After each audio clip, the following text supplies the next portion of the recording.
It is Thursday, February 20th, and I am psyched because we're not just on the Plus today. No, baby, we are streaming on John Lund Unleashed, and the only way that's allowed to happen is if we go and get John Lund. What's going on, brother? How are you? Dude, it is so good to see you, man. We were chopping it up beforehand, but I don't think I've been on your show since we did a live Niners game back in the day, and we had drinks flowing, and I thought, you know what? I think this thing can work for me because we're drinking, watching a Niners game, and people were paying you to talk and all this kind of stuff. And I thought, you know what? I want to be Damon Bruce. I want to do what he's doing, and you know, I'm off to a start, but it's cool, and it's always great to see you, my friend. We've been chopping it up and doing this for a long time, and I think you and I are one of the few that can say we were both on KMBR 95.7. We worked together. I did middays there. You were doing drive time, and so, yeah, we've known each other for a long time. Tons of respect. The rare crossover. How many people can really check both station boxes? I was thinking about it. It's you. It's me.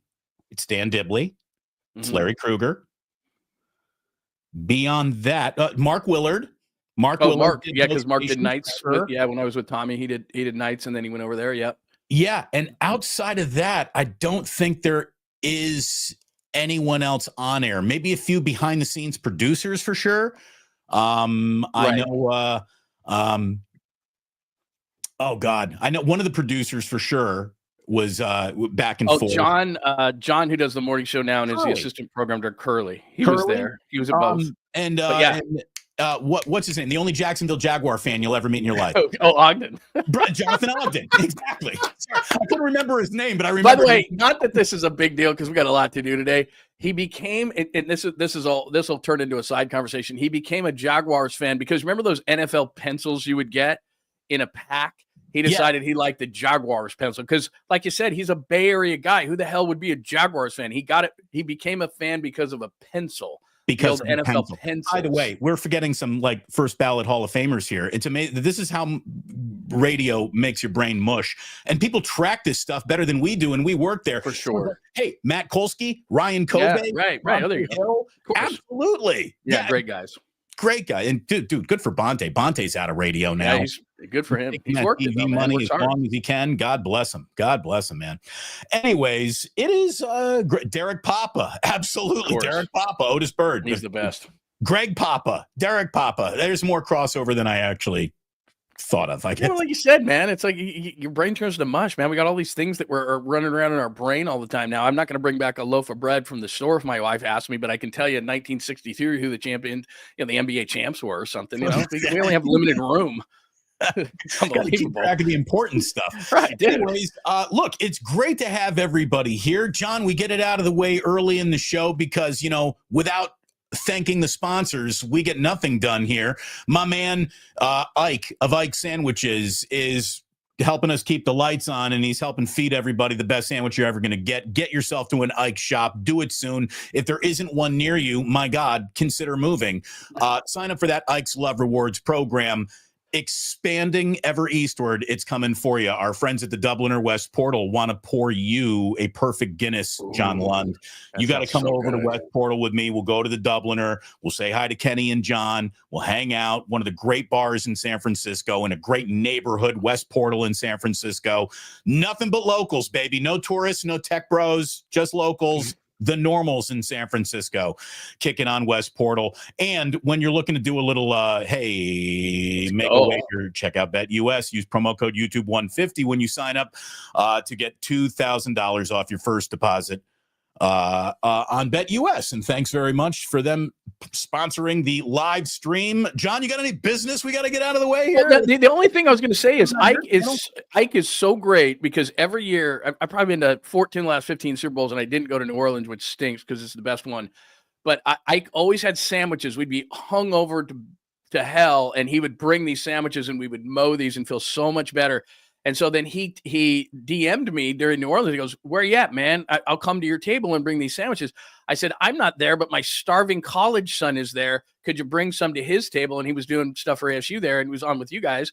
And he brought him a bunch of tables. My son George met Ike. He's the best, man. He is the best. Great and he brings his girlfriend that's like 6 feet tall in the heels. And Nora, the warrior. Just awesome. I mean, he's an awesome guy. So anyway, Ike is the best. That's all I got. Great guy. By the way, it was a real pleasure to meet your son. He joined Larry Kruger and I on Wake Up a couple times.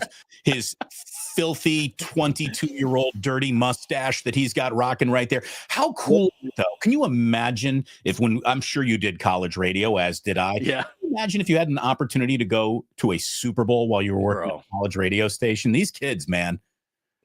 That's awesome. Bro, he goes, they send him to the Super Bowl. Next week, he's going to the Big 12. They're paying him to go to the Big 12 tournament in Kansas City to write.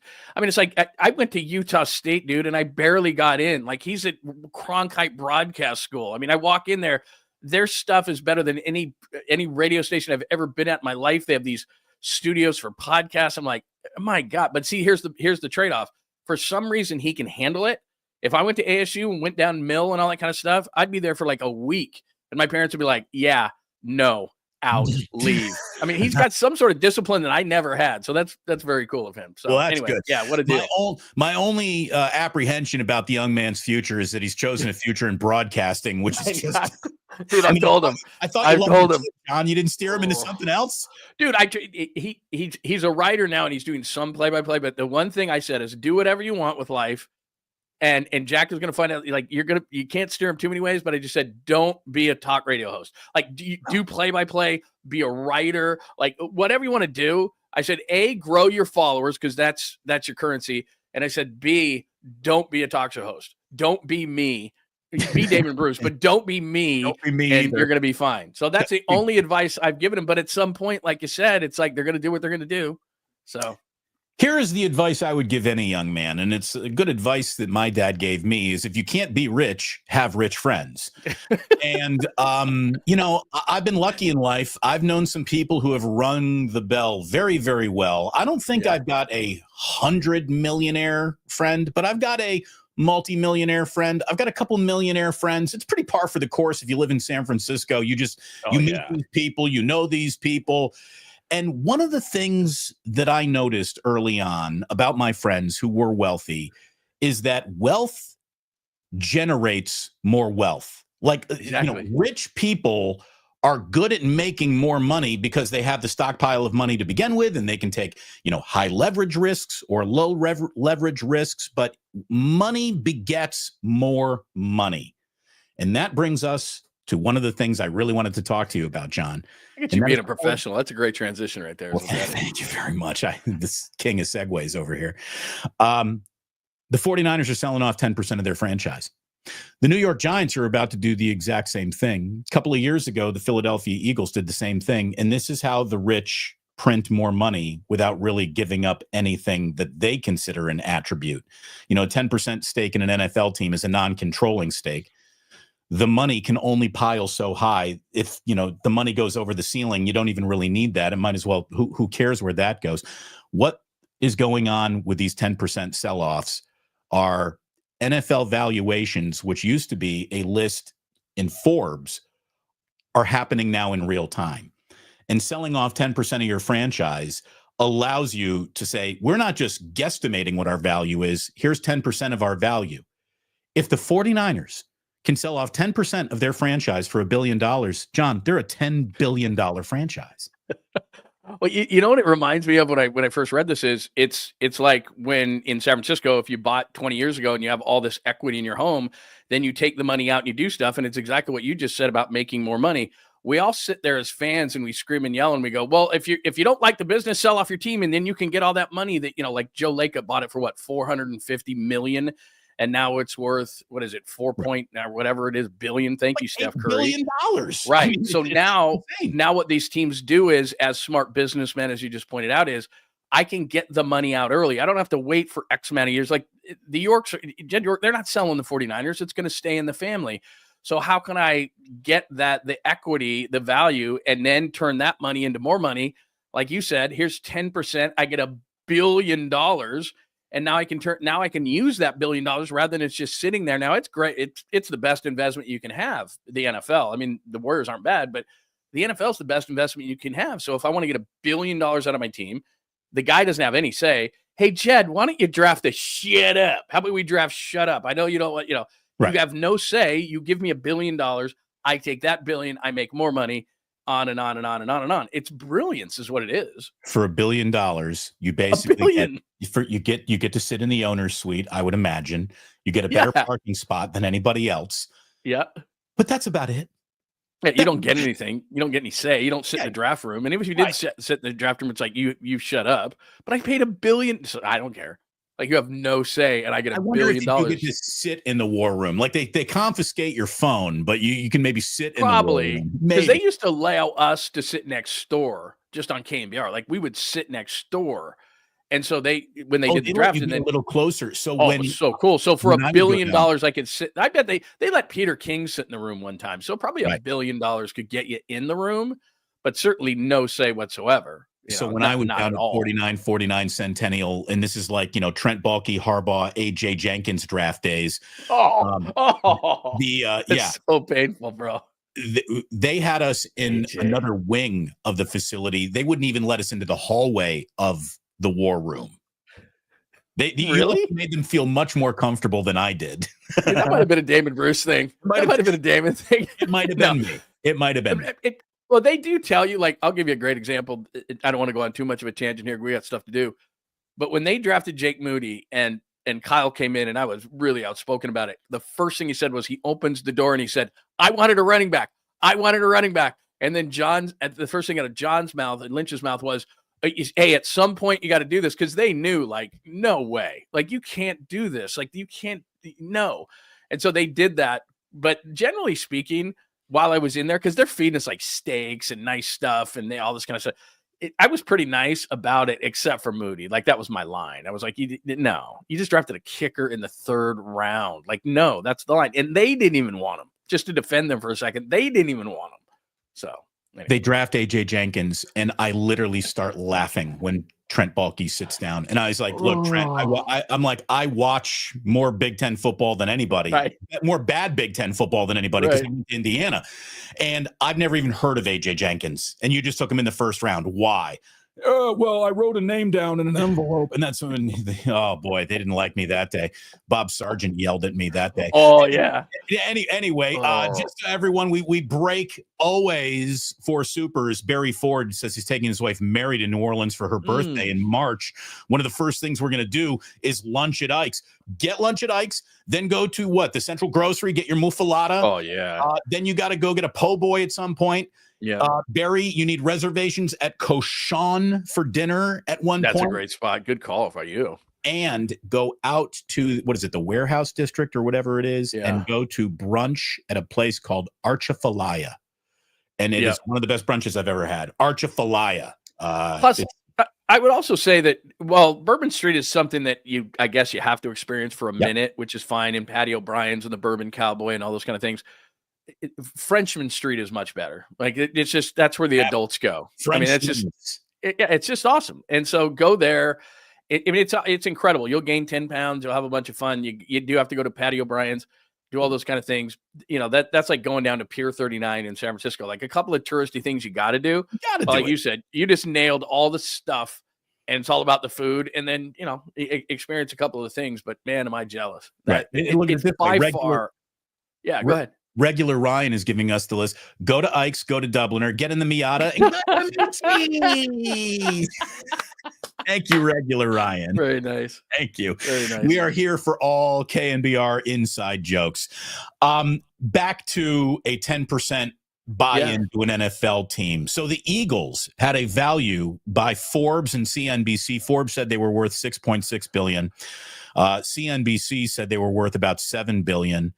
Then in December of last year, the Eagles sold a combined 8% of their franchise to two families for transactions that then took the franchise's value to over $8 billion. In other words, you had, Forbes and CNBC off by $1 billion, $1.5 billion. Nothing shows you what something's worth until you take it to market. I have a Ricky Henderson rookie card that I think is in mint condition. And now that he has passed away, it is worth even more because it's autographed. Well, if you really want to find out what that's worth, sell it.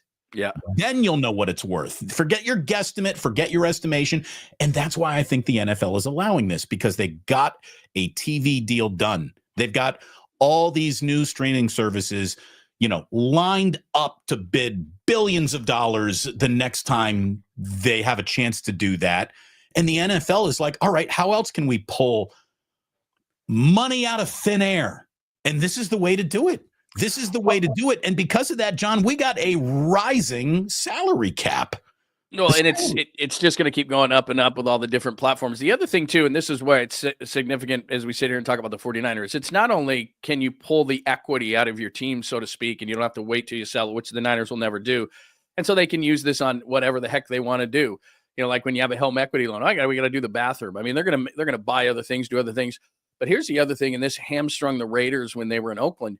You've actually got to have the money to put in escrow to pay these guys. So if you want to pay a guy, they're not going to go out and do this on day one, but if you want to go out and pay guys a certain amount of money, you actually have to have said money. It's not just on paper. Right. Sitting so in bank accounts. Right. So when you have all this money, like Mark Davis is team poor. He's almost like house poor, but he's team poor. He doesn't have any other income. He never did anything else with his life except for Raider image. And then he owns the Raiders. So he's making the money in Las Vegas. When the Niners pull this money out, believe me, they're going to use this for all sorts of different things, maybe for other businesses, whatever the case may be.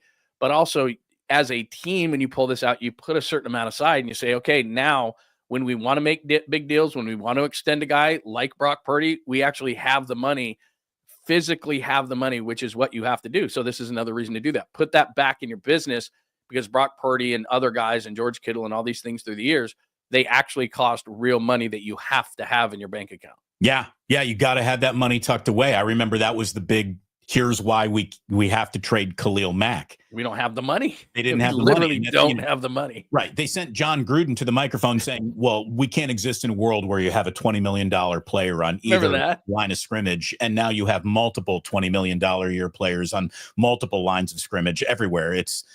Things change quickly. And the money just keeps going crazy. And the salary cap is going to fall in the 277 to 281 million range. That is up about 53 million over the last 2 years. If the salary cap's going to go up, John, about 25 million a year, you're going to be adding 100 million to the salary cap almost every 4 years. Now, obviously, that's going to taper off at some point. But with these teams selling off, it's going to be a while until that starts tapering off. And you know what? It should be. Rosters should grow to 70. Salary cap should grow. Continuity that, grow your practice squad. Grow the amount of guys who can dress to play on game day. I think it helps the league, and they got to take these arbitrary numbers of 53 men and expand it to the arbitrary number of 60 men. It's only going to make the product better. And if you ask me, what's the one thing that could undo the NFL? Well, a gambling scandal would be number one.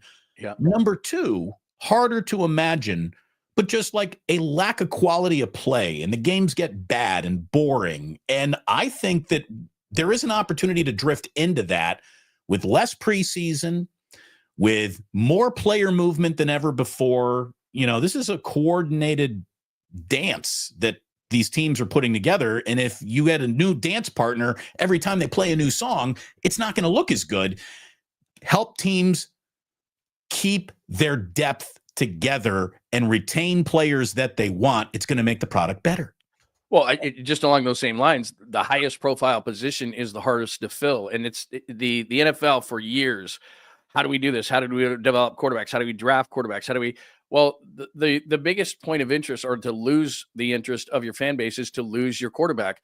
And the worst thing, for all the great things that you just mentioned that the NFL does well, which is most everything, the worst thing they do is develop the highest profile position. So with that extra time and extra people and have 3 quarterbacks on your team and learn how to develop them and have a developmental league, or you got to change the rules and say they got to be around more, whatever the case may be.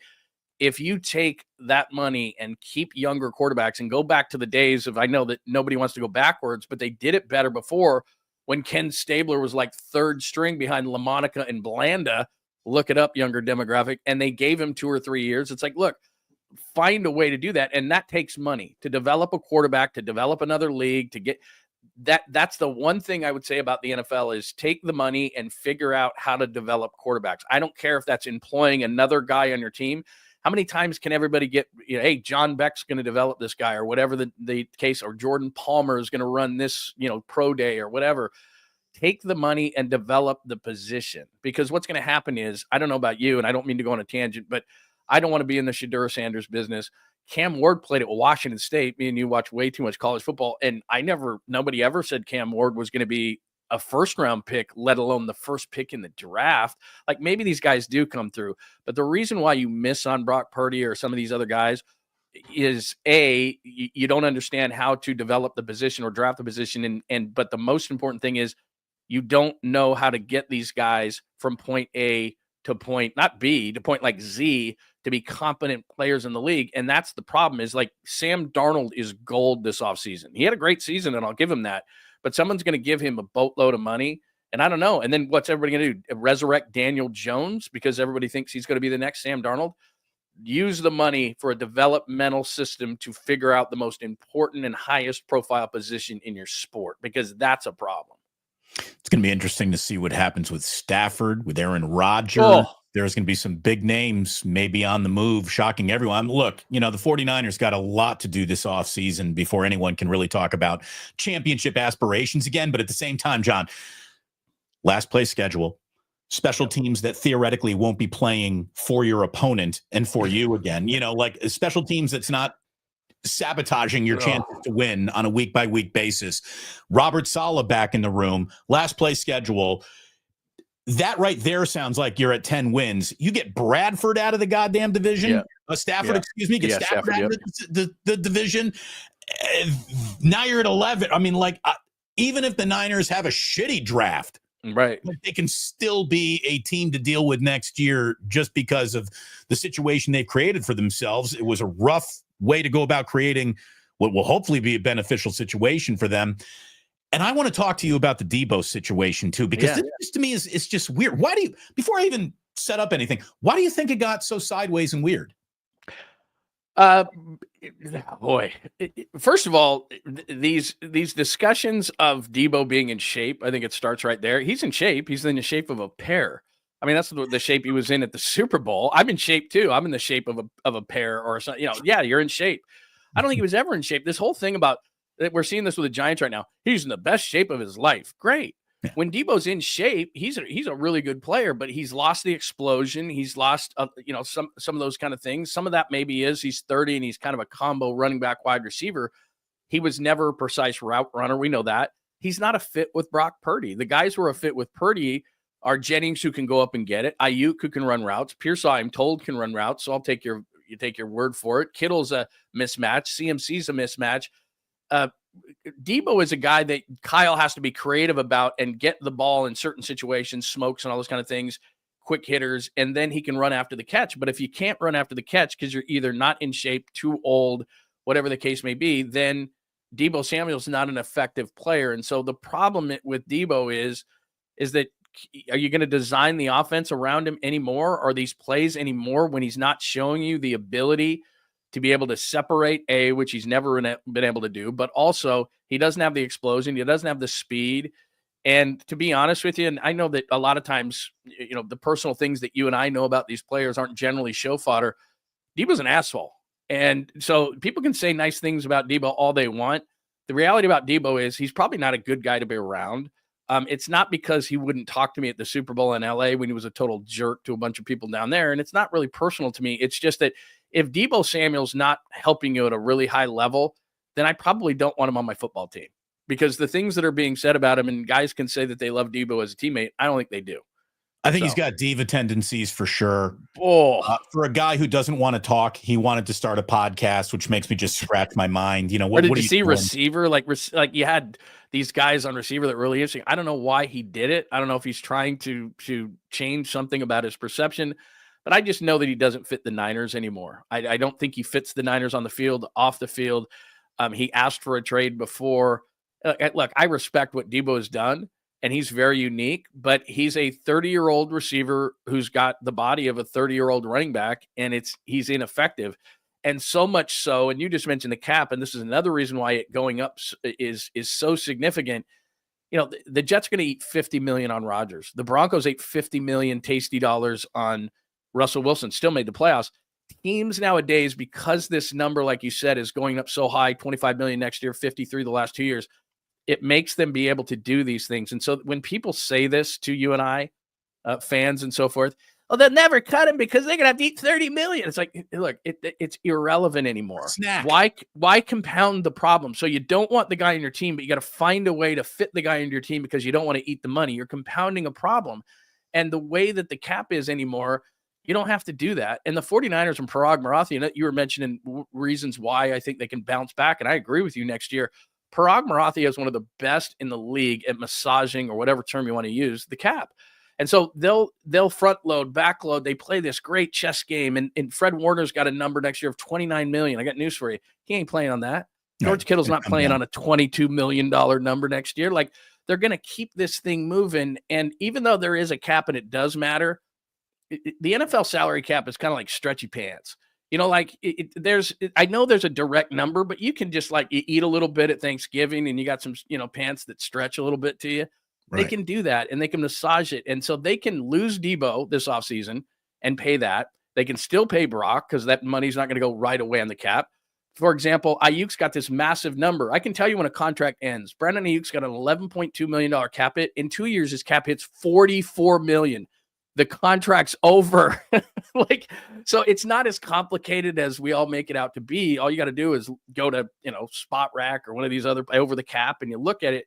You know when a deal is over. You know when it's going to be renegotiated. You know when it like Joey Bosa, for example. He has no more guaranteed money. Myles Garrett wants a trade because he wants to win, but you know what else? Myles Garrett has no more guaranteed money. Like, we know when guys are going to ask for a trade. Trent Williams last offseason, no more guaranteed money.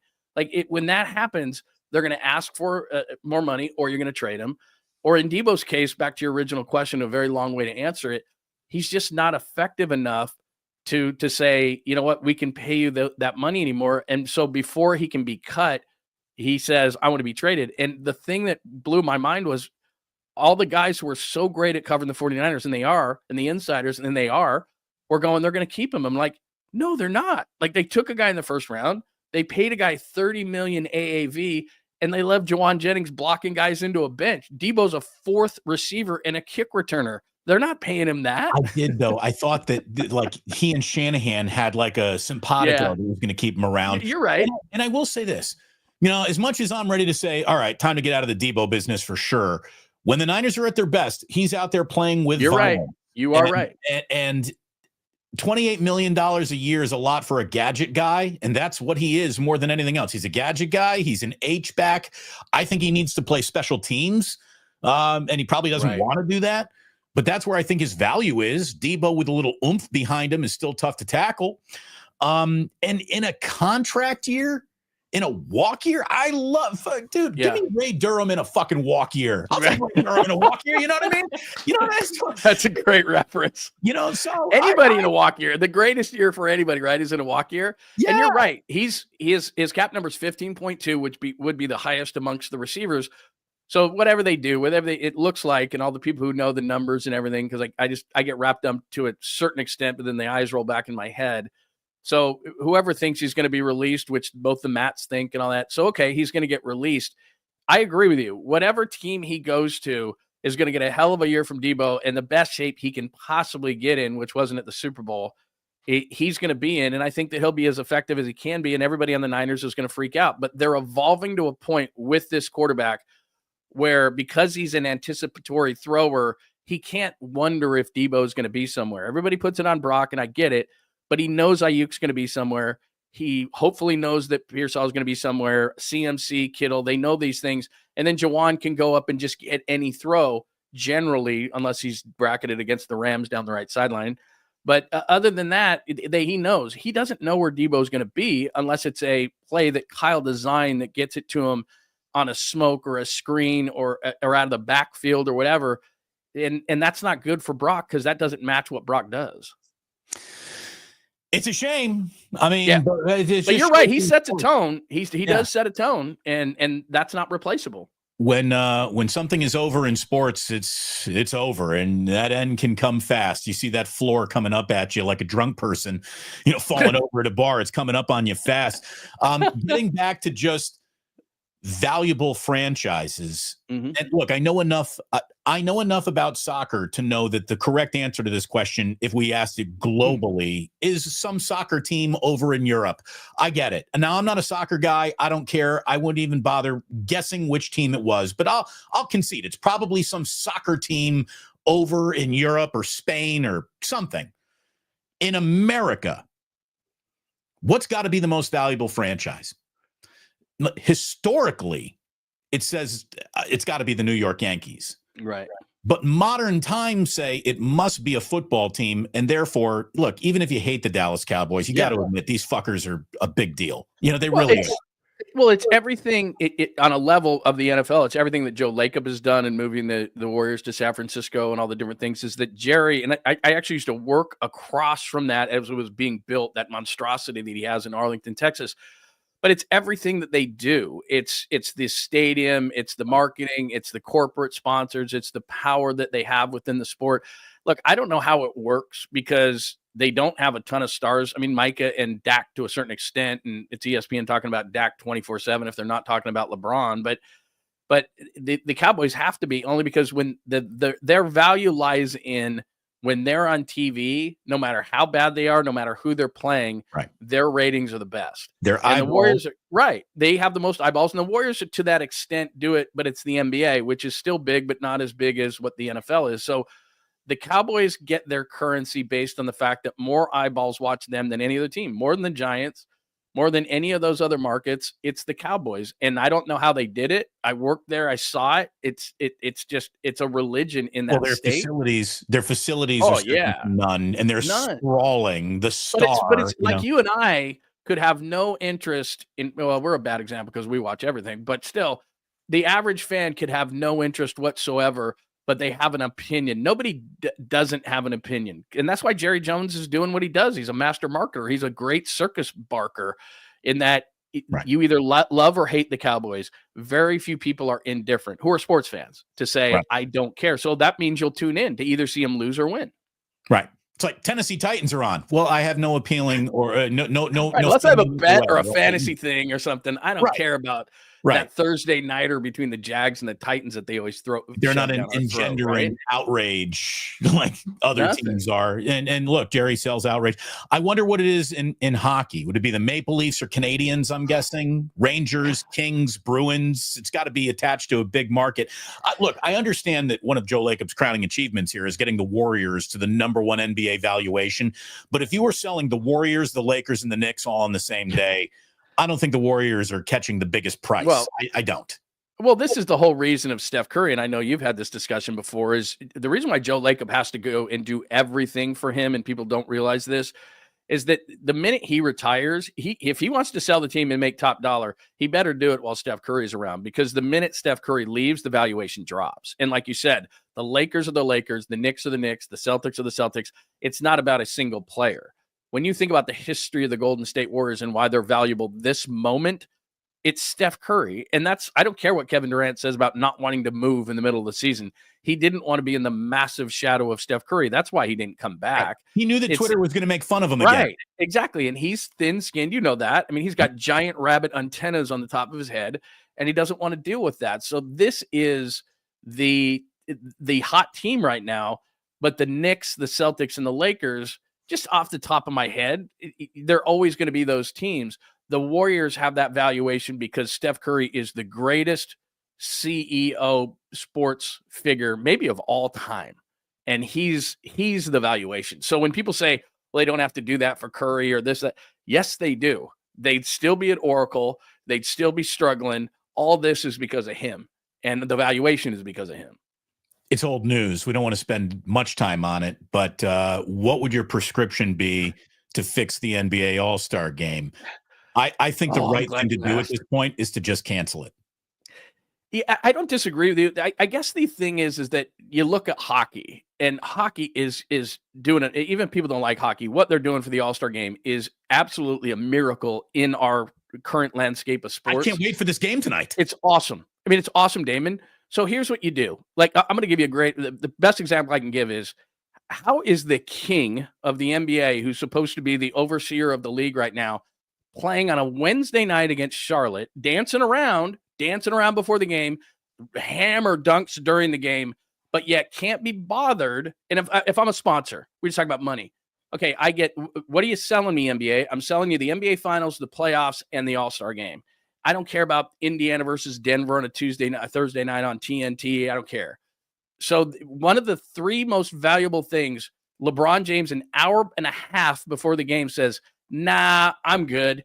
And therefore, not only is it that nobody can replace him, and then there's pictures to be taken, but he can't take off the hat and the jeans. And that's the king. So what do the rest of the young players think? Well, if LeBron doesn't care about the All-Star game, why should I?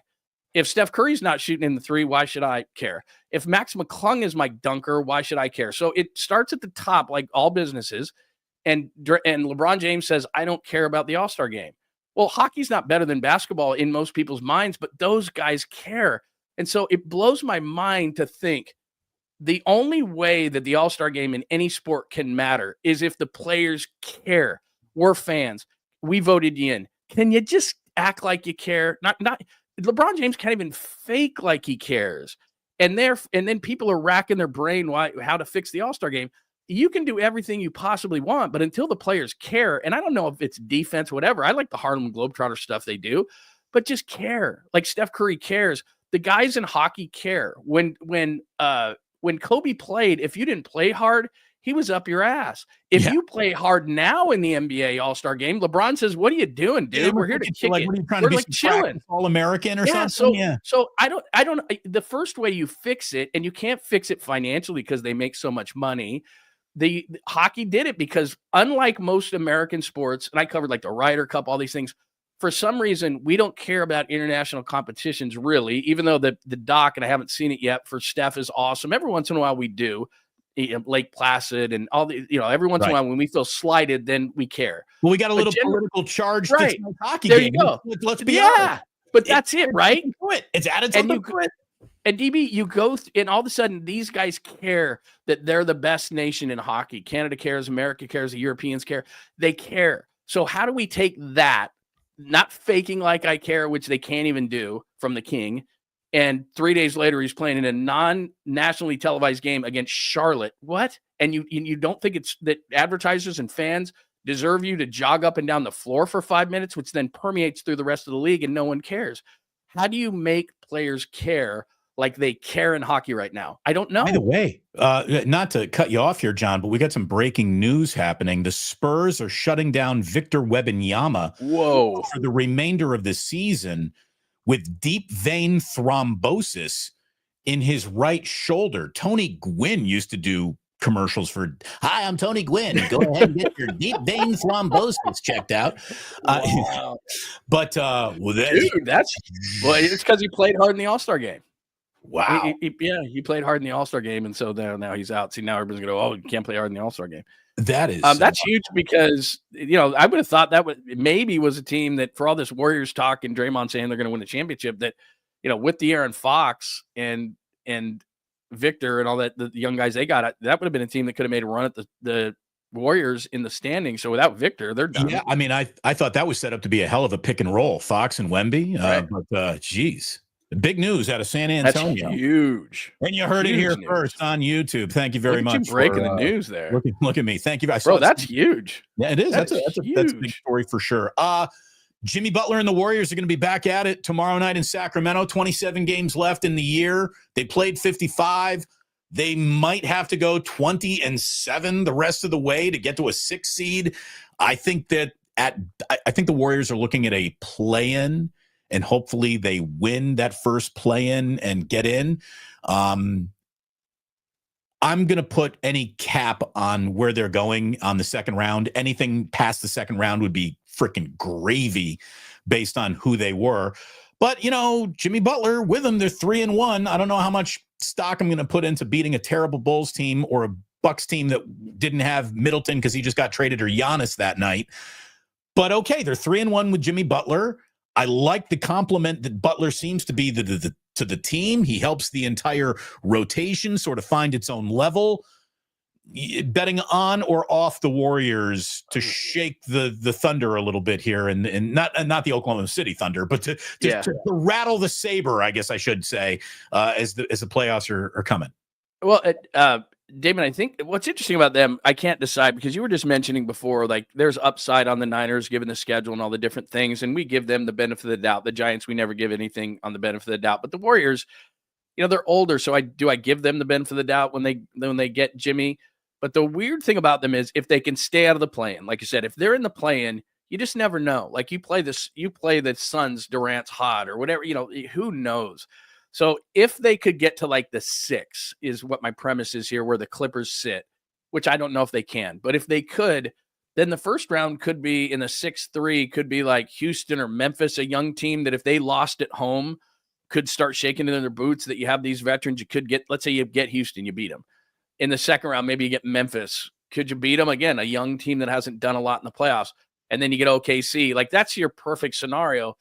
Probability is you might see the Lakers, or you might see the Nuggets, or you might see, somebody who's a veteran team within there. They could scare a young team. I could see them scaring a young team by winning a first game and putting pressure on them and surprising. But to go through the gauntlet and to win again and again and again, I just don't see it. So I agree with you. If they're a 6 seed, play a young 3 seed, they could pull an upset. After that, I think that would be too much. And in terms of if they play in the play-in game, I don't give them any chance at all, because we've seen that over the last couple of years, and we learned from experience that if you run into a team that has a hot night, you're out. And that's what the NBA is trying to create, is these one-and-done deals. So they're not going anywhere if they're in the play-in. They've got to get up to the 6, and that's going to be really difficult to do. We're going through the entire Bay Area car wash with our pal John Lund here today, co-streaming on both channels. Let me just tell everyone right now, if you're watching on the Plus, go over to John Lund Unleashed and subscribe. If you're watching on John Lund Unleashed, you're not subscribing to the Plus, come on over and subscribe to yours truly. I'd certainly appreciate it, but you got to be subscribing to John, because John has been in the Bay for a really long time. He knows the lay of the land, and he knows the bullshit when he sees it. And you pointing out some bullshit is one of the reasons why I called you the other day and said, John, we got to do another show together, because I was on Twitter and I saw what you wrote about the Giants, who, by the way, get underway in spring training. Game starts on Sunday, I believe. They're out there playing baseball on Sunday in Scottsdale. But you were responding to, you were responding to something about how much money the Dodgers were spending. And you wrote just simply this: the Dodgers spend 71.5% of their revenue on their payroll.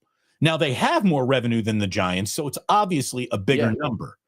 But the Giants are spending 49% of their revenue, and percentage spent is apples to apples. It's not apples to oranges. Even though your figure might be more, it's still the same percentage. And percentage spent reinvested on the team is the commitment that your ownership shows you to winning or not. We don't even want to run the numbers on the A's. We're not even going to imagine.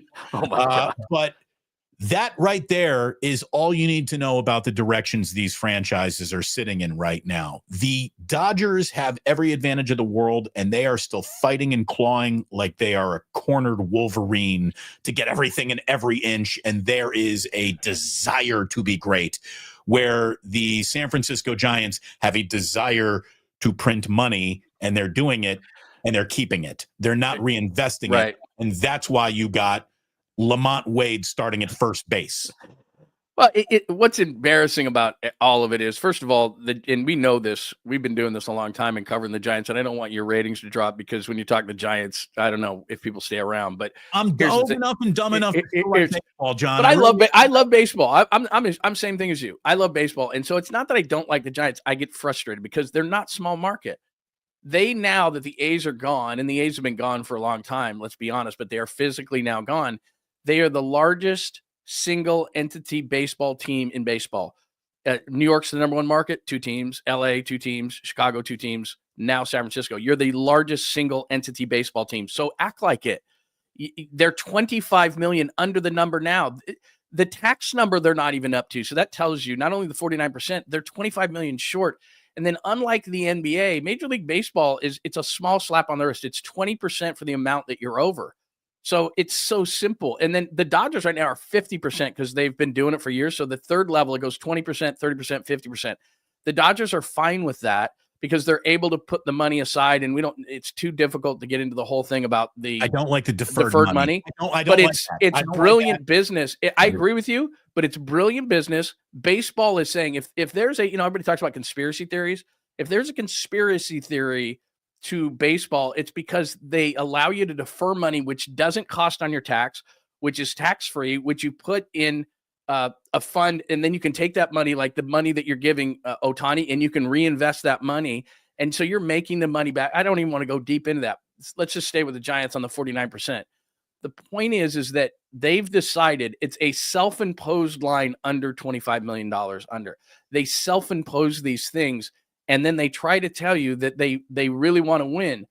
Well, their star is Oracle Park. Their star is Turnstiles. Their star is John Miller on the radio. Exactly. So that's what they want to do. They don't want to win. Joe Lacob hits the tax, and it's a much worse tax in the NBA.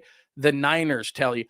There's an illusion that you know very well that every owner wants to win. But the reality is, and we've talked to them, you and I've had owners to my face tell me, this is like the 50 other businesses I own. I want to make money.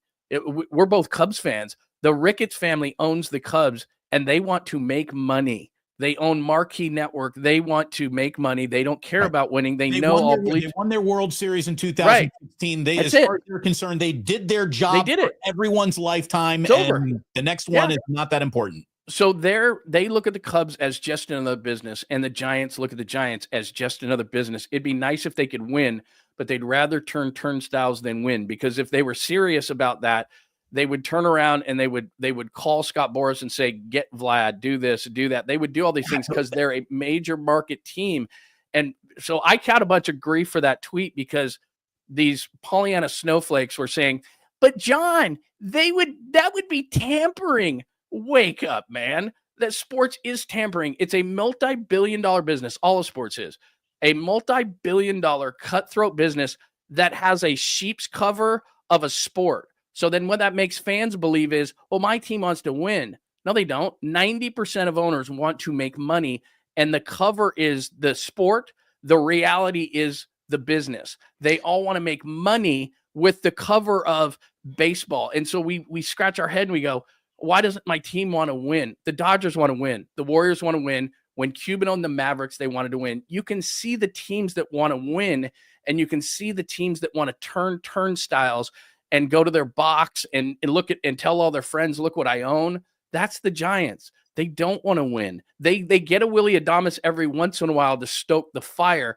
But then when it's time to go get Corbin Burns, which would have cost you nothing, and you could have deferred money, it's not a credit card. It's tax-free. Right. It's By the way, I'm afraid that Willie Adames is going to check the box of just a guy. I agree with you. Yeah, so they do that once in a while to give us the illusion that they are trying. But the reality is Alex Bregman, and you could have deferred that money, on and on and on. You have these opportunities as the fourth largest media market in the country that lots of times acts like the A's and the Cubs do it. So you have the sixth most revenue and the 14th highest payroll, and you're $25 million under the tax line. Why would you ever be under the tax line as a major market team? Spend at least to the tax line. That's the least you can do. Here's the thing. When people stop showing up and you're having trouble selling your overpriced beer and garlic fries, you'll know why.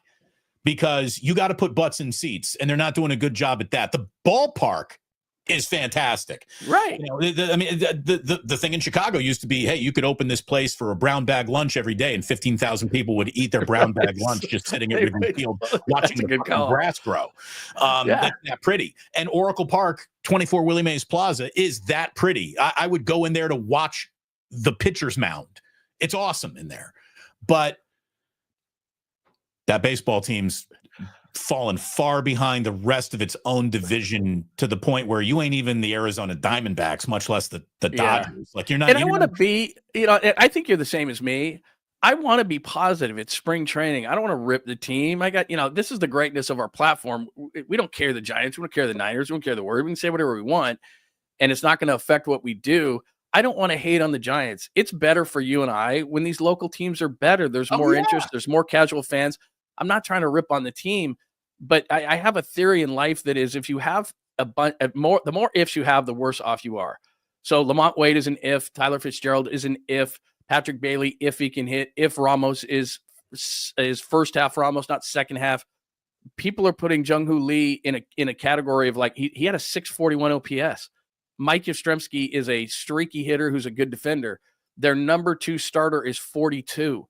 If. And if you're the Giants and you're $25 million under the number, and there was actually a player like Corbin Burns who wanted to come here and you didn't step up, and even if you went $5 million over at 20%, like you go 10 million over at 20%, that's $2 million that you're paying to have Corbin Burns on your team. Like it's not a luxury tax like the NBA's luxury tax. And so when teams hide behind that, the Giants have a self-imposed salary cap. That's the problem, is all these teams, salary cap, never gonna have salary cap. The Giants have a salary cap. It's self-imposed. And that's frustrating as a fan. You'll know that you've reached DEFCON 1 of desperation for fan attention when they announce it's Kate Upton bobblehead day.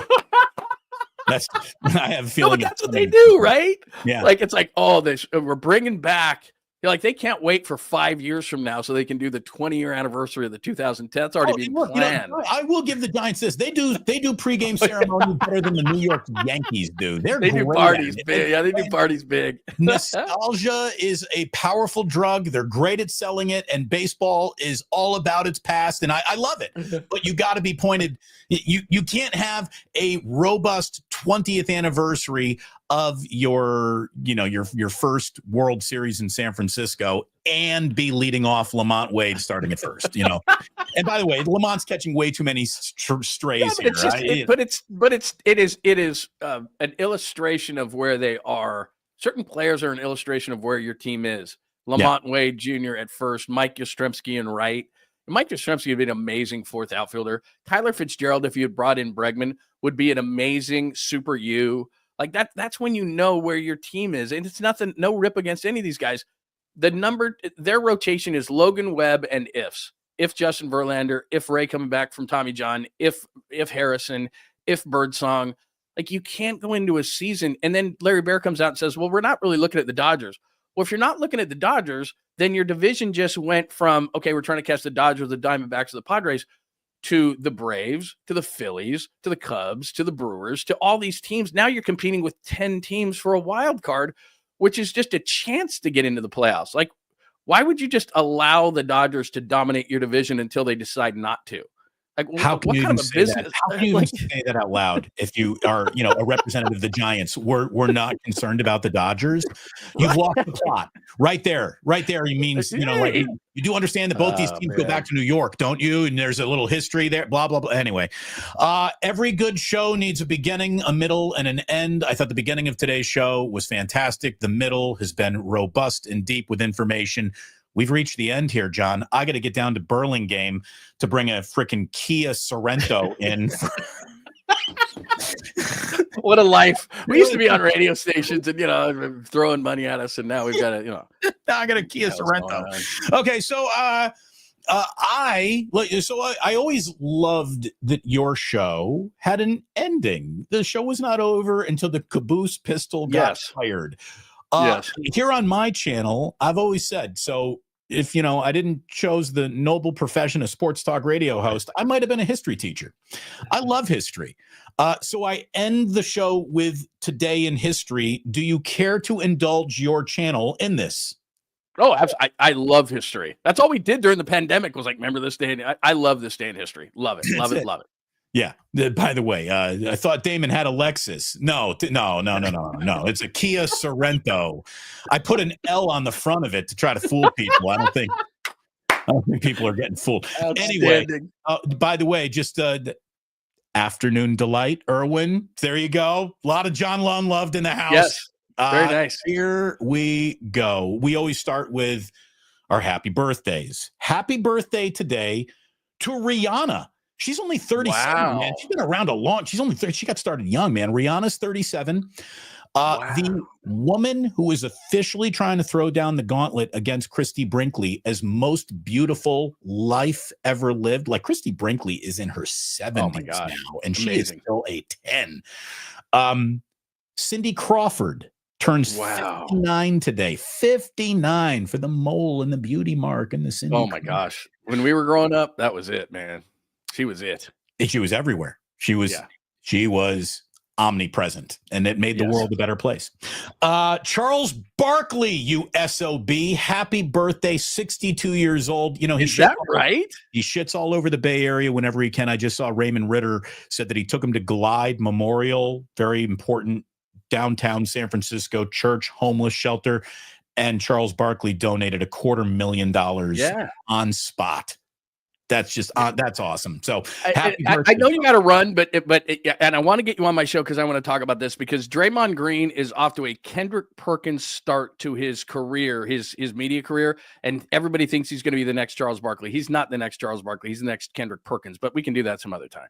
I'm a big Charles fan, and I was the same way as you. I said, look, TNT, if he wants to keep crapping on San Francisco, leave him home. Even Charles Barkley is smarter than LeBron James and saying, okay, I get it. I'm on TNT. I'm not going to do this. I'm not going to rip the city. It's their time. It's their weekend. I give it up to Charles. Most of the time, he's very good. I don't like the bit about ripping on San Francisco, though. I don't. And I will say this, trying to fill Charles Barkley's shoes is tough for anybody's mouth, even Draymond's. But I did think that Draymond said the only interesting thing over All-Star Weekend when he was asked, what do you think of the game? And he's like, from 10 to 1, 10 being the best, 1 being the worst, it's a 0. And I was confused, though. Go ahead. You say that the Emperor has no clothes while you are hosting the Emperor's pre- and post-game show is a little ballsy. I'll give him that.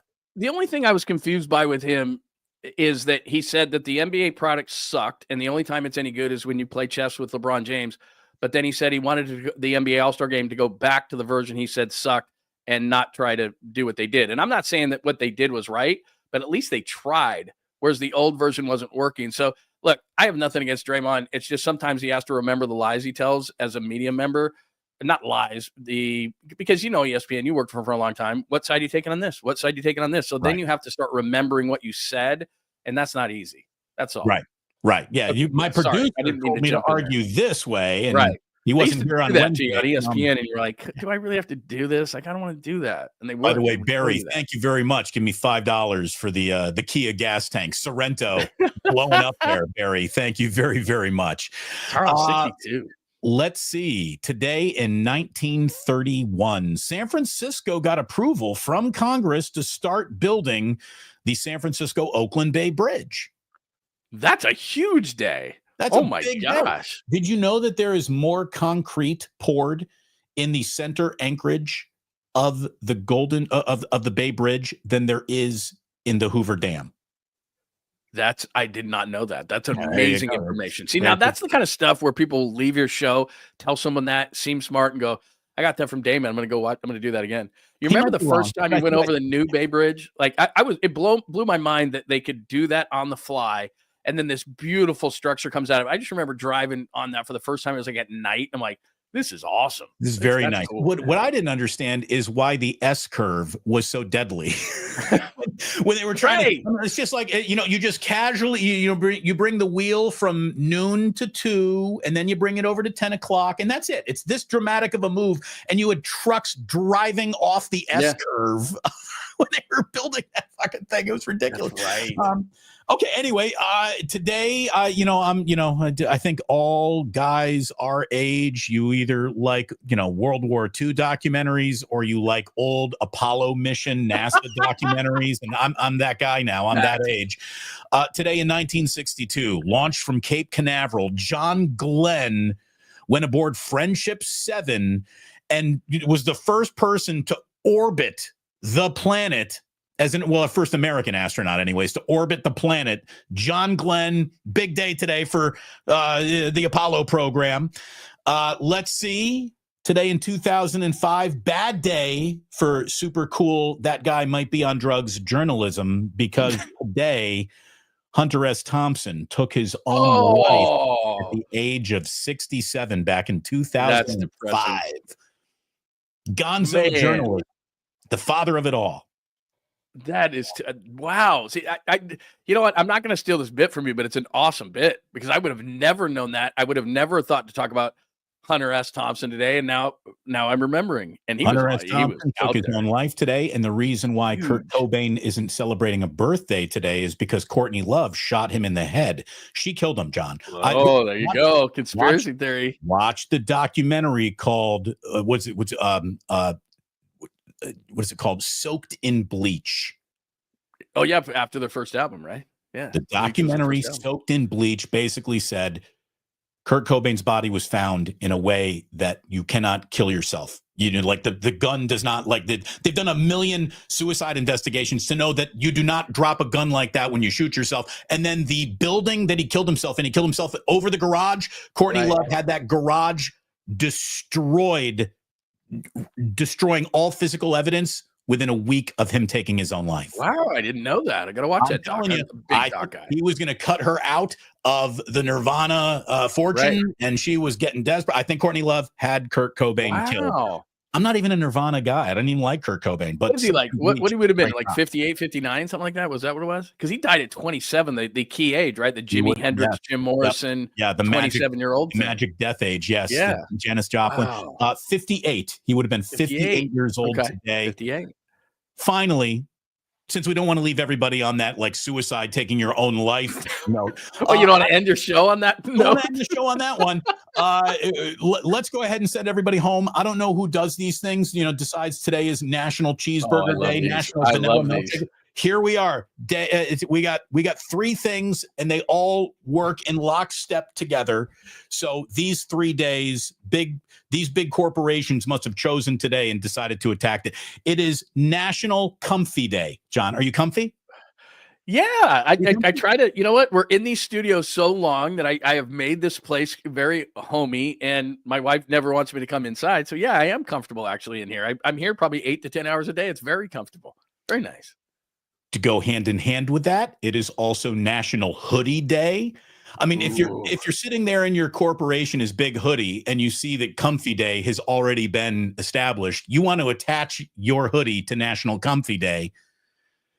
Oh, never forget about Big Muffin. Now that I'm home like you all the time, 90% of the time I'm in a hoodie in the winter. Like, yeah, I just throw on comfy Viore sweats and like a hoodie, and that's my day every stinking day, every day.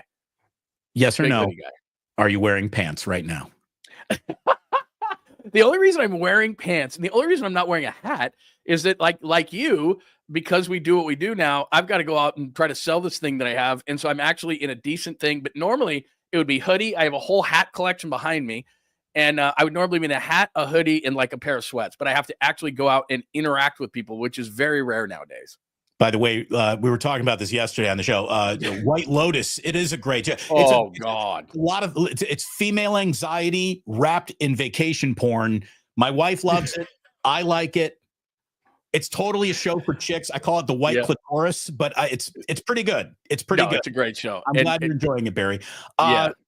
Again, you got Comfy Day, Hoodie Day. It's also National Muffin Day. What goes to better than muffins and hoodies and comfort? So yeah, there you go. If you're in the city and you're in the city, there are so many great bakeries. Like by and large, muffins, not a huge muffin guy, but you go to some of the great bakeries in San Francisco, it's like dessert. I mean, they're amazing. You get a nice banana chocolate chip or something, some walnuts in it or something. Muffins are solid. I don't go for a muffin every day, but yeah, you go to a really nice bakery, you could do some damage. One of my favorite Seinfeld episodes is when Elaine comes up with the idea for just the muffin tops. She only wants muffin tops. Right.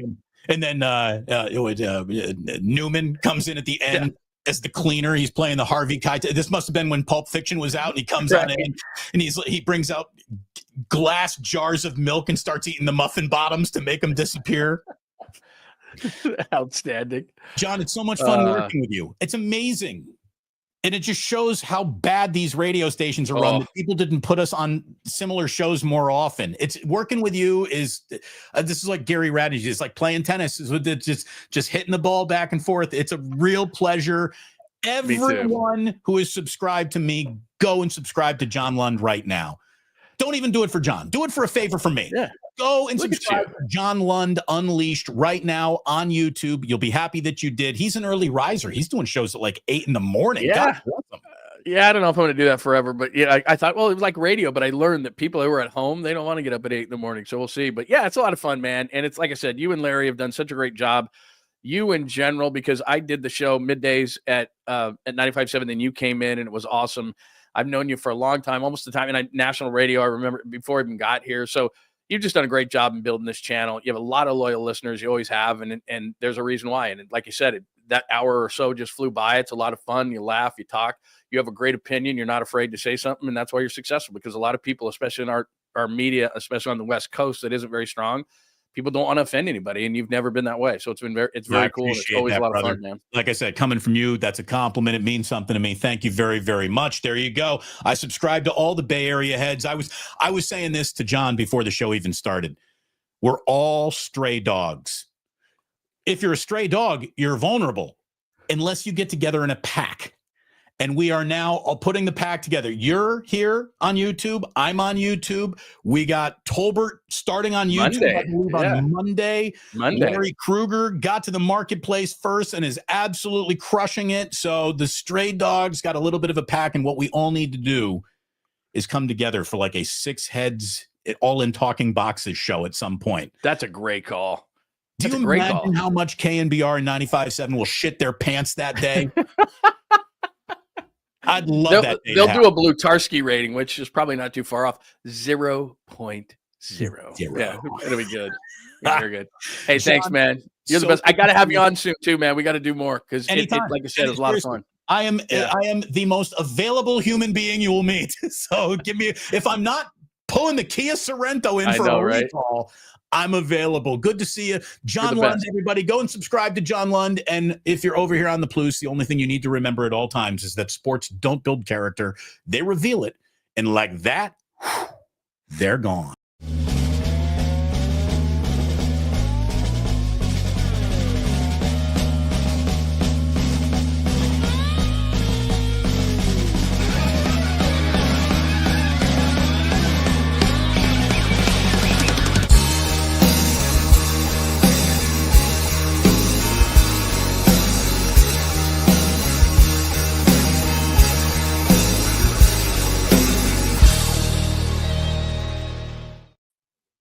That was cool, bro.